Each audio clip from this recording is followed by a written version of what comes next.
Hey guys, this is Dr. B. In this video, I will show you how to solve a higher order homogeneous linear differential equation with constant coefficients.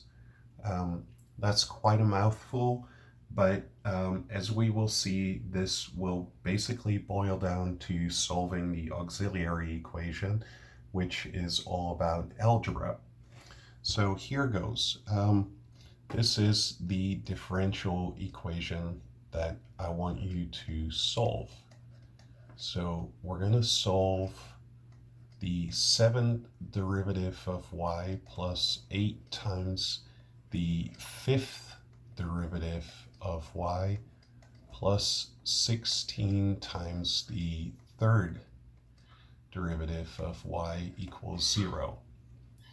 Okay, so for the solution here,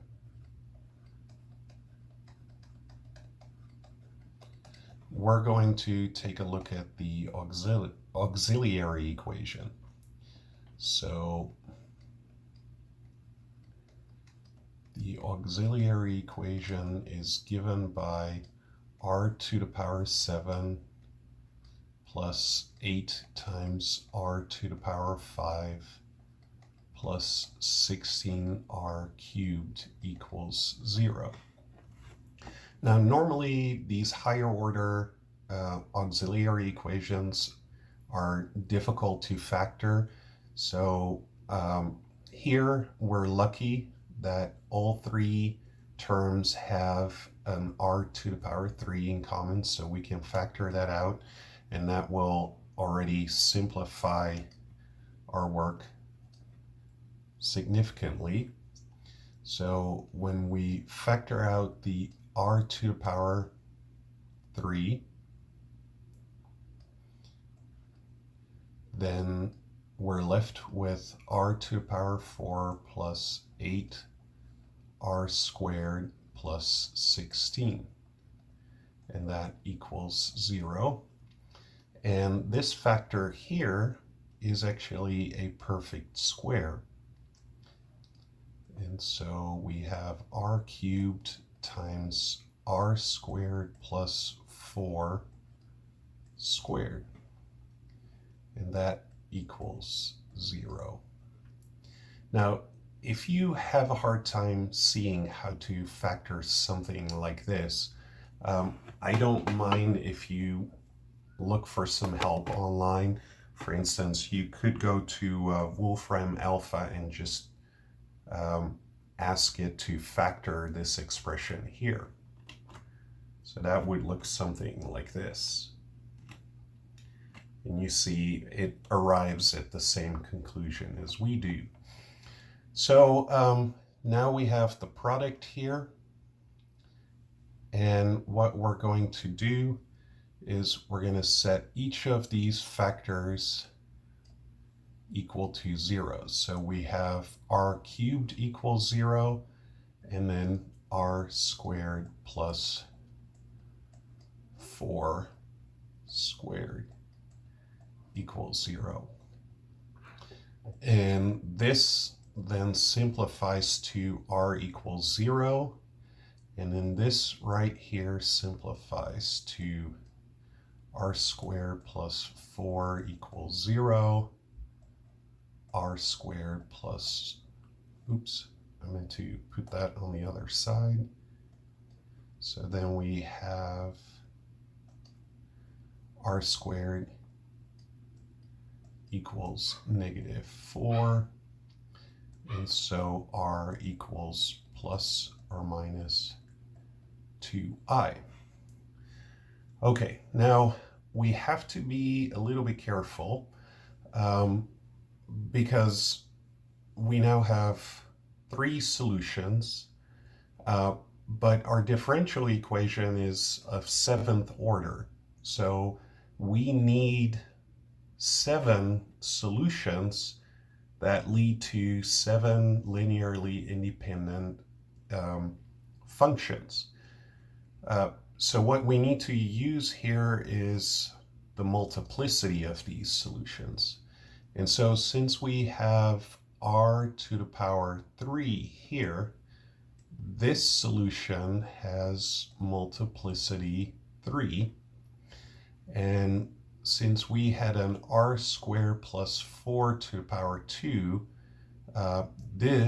both of these solutions have multiplicity 2.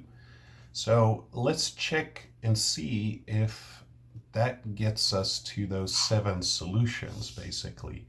So we have 3 here, and then each of these counts twice, so that's 4. 3 plus 4 gives us the 7 solutions. So now, what does r equals 0? What function does that correspond to? So that function is, the first solution is y equals e to the power 0x. Okay, now when we have a higher multiplicity, we take that same solution, but we multiply it by a factor of x. And then we need a third solution. So we have an x squared, e to the power 0x.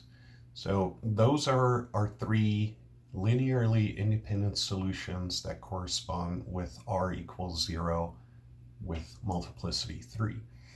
So now let's think about this complex solution.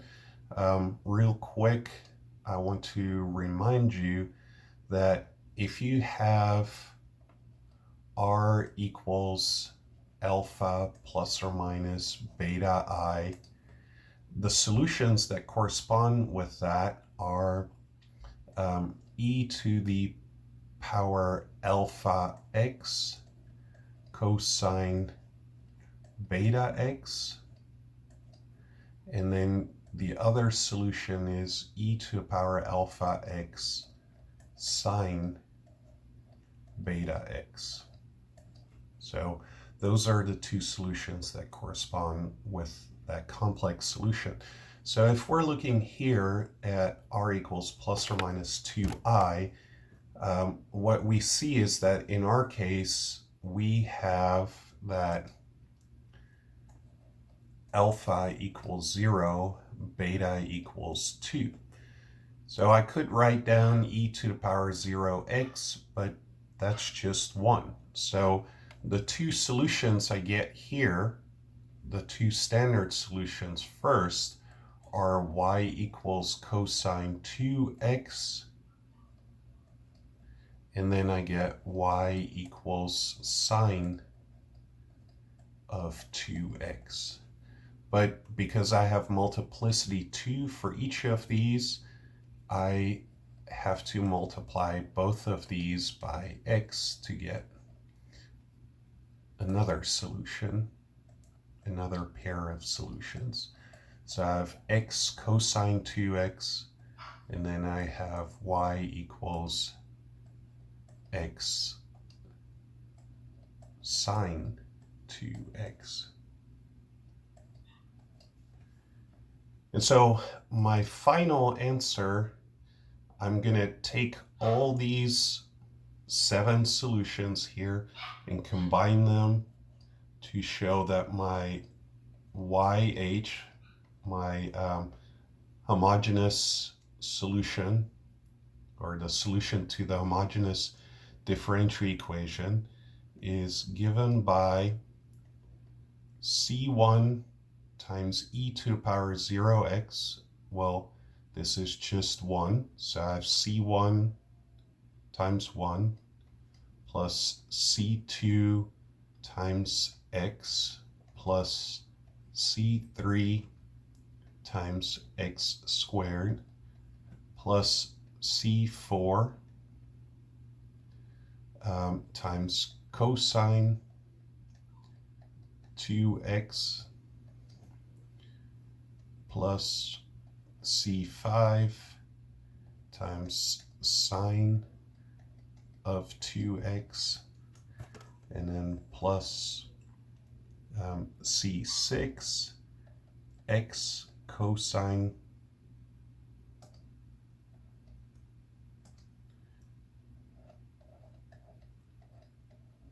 2x, and then plus C7